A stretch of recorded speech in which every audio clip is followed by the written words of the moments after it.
ये खबर KR मंगलम university द्वारा प्रस्तुत की गई है। तिजोरी वाला सोना अब बनेगा कमाई का जरिया। आखिर क्या है बुलियन बैंक? सराफा कारोबारी क्यों मांग रहे हैं बुलियन बैंक?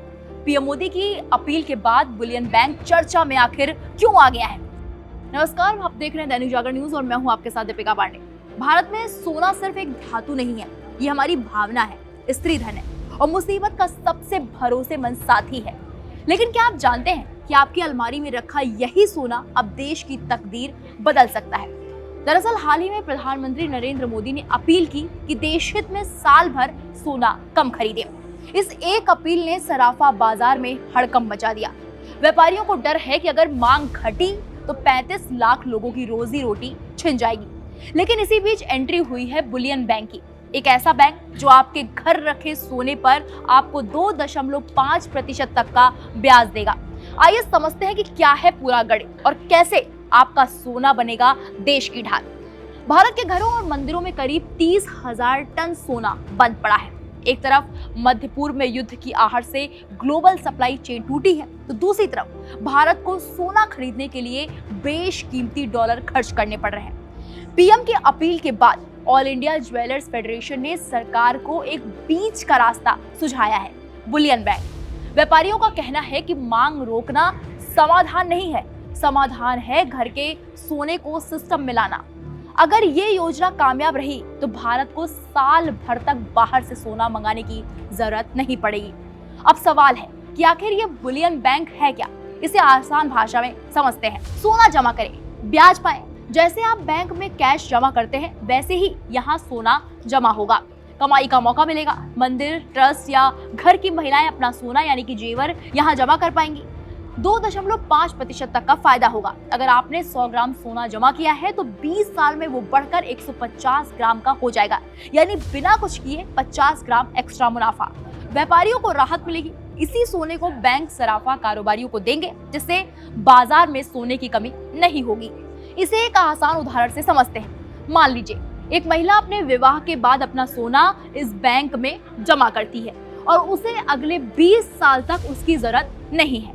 अगर वो 100 ग्राम सोना जमा करती है तो 2.5% वार्षिक ब्याज के हिसाब से उसे हर साल 2.5 ग्राम सोना मुफ्त मिलेगा। इसका मतलब है कि 20 साल बाद उसके पास बिना 1 रुपए खर्च किए 50 ग्राम सोना हो जाएगा। ये योजना न केवल महिलाओं को पसंद आएगी, बल्कि इससे मंदिरों और धर्मार्थ ट्रस्टों के पास रखा सोना भी सिस्टम में वापस आएगा। अब आप सोच रहे होंगे कि इसकी जरूरत आखिर पड़ी क्यों? दरअसल सराफा बाजार इस समय मुश्किल दौर से गुजर रहा है। पिछले कई महीनों से बाजार में उतार चढ़ाव बना हुआ है। महंगाई बढ़ने से ग्राहकों की डिमांड कम हुई है, जिससे 125 करोड़ का कारोबार घटकर अब सिर्फ 45 करोड़ के करीब रह गया है। कानपुर जैसे शहरों में 50,000 से ज्यादा परिवार इस कारोबार पर आश्रित हैं, जिनकी रोजी रोटी पर संकट है। अगर बुलियन बैंक बनता है तो देश को बाहर से सोना आयात करने के लिए डॉलर खर्च नहीं करना पड़ेगा, क्योंकि घरों और मंदिरों में करीब 30,000 टन सोना सुरक्षित रखा है। लेकिन कहते हैं ना कि एक सिक्के के दो पहलू होते हैं, तो इस सिक्के का दूसरा पहलू ये है कि कानपुर जैसे बड़े केंद्रों में 50,000 परिवार इस धंधे से जुड़े हुए हैं। महंगाई की वजह से सहालक यानी शादियों के सीजन में कारोबार पहले ही 125 करोड़ से घटकर 45 करोड़ पर आ गया है। अगर लोगों ने सोना खरीदना बंद कर दिया तो छोटे सुनार, कारीगर और दिहाड़ी मजदूरों का क्या होगा? बुलियन बैंक एक नई उम्मीद तो है, लेकिन सवाल वही है, क्या भारतीय महिलाएं अपनी भावनाओं से जुड़े गहनों को बैंक की तिजोरी के हवाले करने के लिए तैयार होंगी?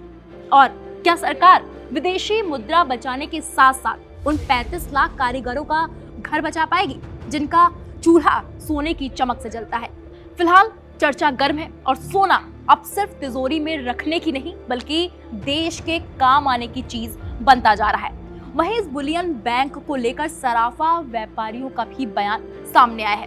पंकज अरोरा, जो अध्यक्ष हैं all India jewellers and gold Smith federation के, उन्होंने कहा है, गोल्ड मोनेटाइजेशन स्कीम को आकर्षक बनाने के साथ ही बुलियन बैंक से मिलने वाले ब्याज को टैक्स मुक्त कर सरकार लोगों को घरों में रखा सोना बाहर लाने के लिए प्रोत्साहित कर सकती है। सरकार अपने पास रखे सोने को ब्याज पर देकर सराफा बाजार को मजबूत कर सकती है। रामकिशोर मिश्रा जो मंत्री है उत्तर प्रदेश सराफा एसोसिएशन के, उन्होंने कहा है विलासितापूर्ण वस्तुओं के आयात पर प्रतिबंध लगाया जाए तो डॉलर के खर्च को नियंत्रित किया जा सकता है। घरों में मौजूद सोने का 10% भी बाहर आ जाए तो कई साल तक सोना आयात नहीं करना पड़ेगा। तो क्या आप अपना सोना बैंक में जमा करके उस पर ब्याज लेना पसंद करेंगे, या आपको लगता है कि सोना घर की तिजोरी में ही सबसे ज्यादा सुरक्षित है?